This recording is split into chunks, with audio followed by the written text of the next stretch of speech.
দেশ ছাড়ার আগে পরে কোনো বিবৃতি দেননি শেখ হাসিনা, দাবি সজীব ওয়াজেদ জয়ের। পদত্যাগ করে ঢাকা ছাড়ার আগে ও তারপরে শেখ হাসিনা কোনো বিবৃতি দেননি বলে জানিয়েছেন তার ছেলে সজীব ওয়াজেদ। এরকমই একটি বার্তা এক্সে তিনি ঘোষণা করেন। ক্ষমতা ছাড়ার পরে শেখ হাসিনা একটি বিবৃতি দিয়েছেন বলে ভারতের কয়েকটি গণমাধ্যমে কিন্তু খবর প্রকাশ করা হয়। ওই খবরে বলা হয়েছিল, ক্ষমতা ছাড়ার পর নীরবতা ভেঙে একটি বিবৃতি দিয়েছেন শেখ হাসিনা, যে বিবৃতিতে বরাত দিয়ে বিভিন্ন গণমাধ্যমে সংবাদ প্রকাশ করা হয়।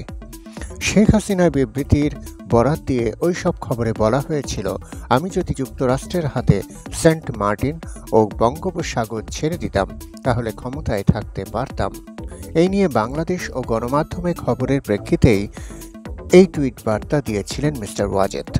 এর কিছুক্ষণ আগে নিজের ভেরিফাইড ফেসবুক পেজে একটি ভিডিও বার্তায় মিস্টার ওয়াজেদ বলেন, আগামী 15ই আগস্ট ধানমন্ডি 32 নম্বরের শেখ মুজিবুর রহমানের বাড়িতে ফুল দিয়ে শ্রদ্ধা জানাতে নেতাকর্মীদের নির্দেশও দিয়েছিলেন।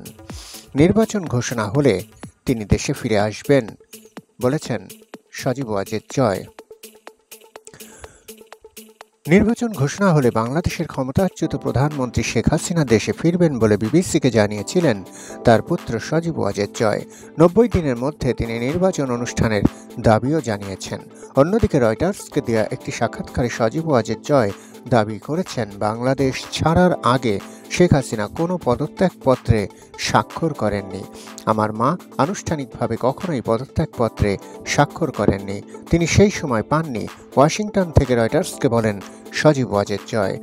যদিও 5ই আগস্ট একটি সংবাদ সম্মেলনে সেনাপ্রধান জেনারেল ওয়াকারুজ্জামান বলেছিলেন, মাননীয় প্রধানমন্ত্রী পদত্যাগ করেছেন, এখন একটা অন্তর্বর্তী সরকার গঠন করে আমরা আমাদের কার্যক্রম পরিচালনা করব।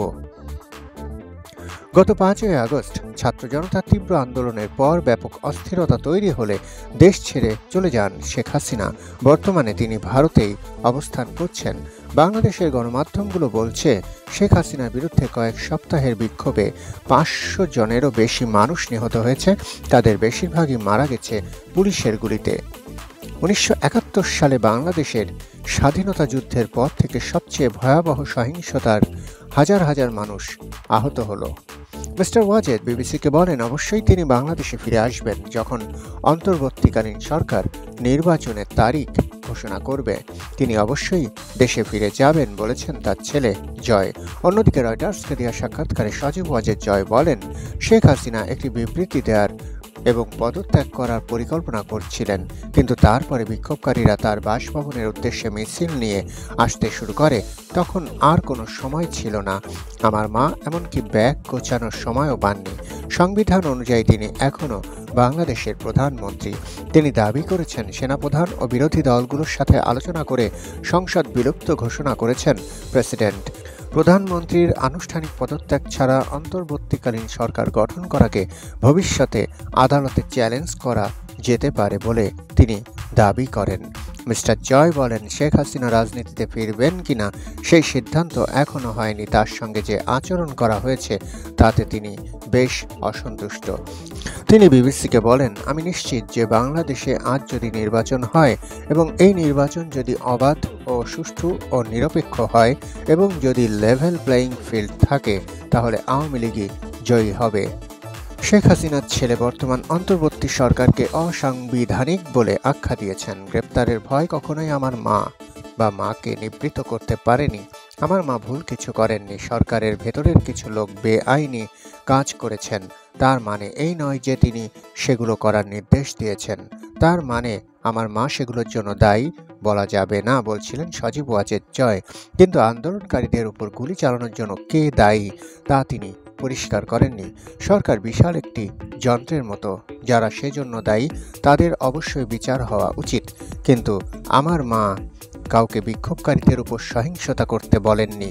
পুলিশ সহিংসতা থামাতে চেষ্টা করেছে, তবে কিছু অফিসার অতিরিক্ত বল প্রয়োগ করেছে তিনি দাবি করেছেন। আগামী নির্বাচনে প্রধানমন্ত্রী প্রার্থী হবে কিনা জানতে চাওয়া হলে সজীব ওয়াজেদ জয় বলেন, এই মেয়াদের পরে এমনিতেও আমার মা অবসরে চলে যেতেন। আমার দল যদি চায় আমি অবশ্যই সেটা বিবেচনা করব। সজীব ওয়াজেদ জয় বলেছেন, যখন ঠিক মনে করবেন তখন তিনি বাংলাদেশে ফিরে যাবেন। আমি কখনো বেআইনি কিছু করিনি, তাহলে আমাকে কে আটকাবে? তিনি বলেন, রাজনৈতিক দলগুলো তাদের জায়গাতেই থাকবে। আমাদের সাহায্য ছাড়া, আমাদের সমর্থন ছাড়া বাংলাদেশে স্থিতিশীলতা আনা যাবে না, বলেছেন সজীব ওয়াজেদ জয়।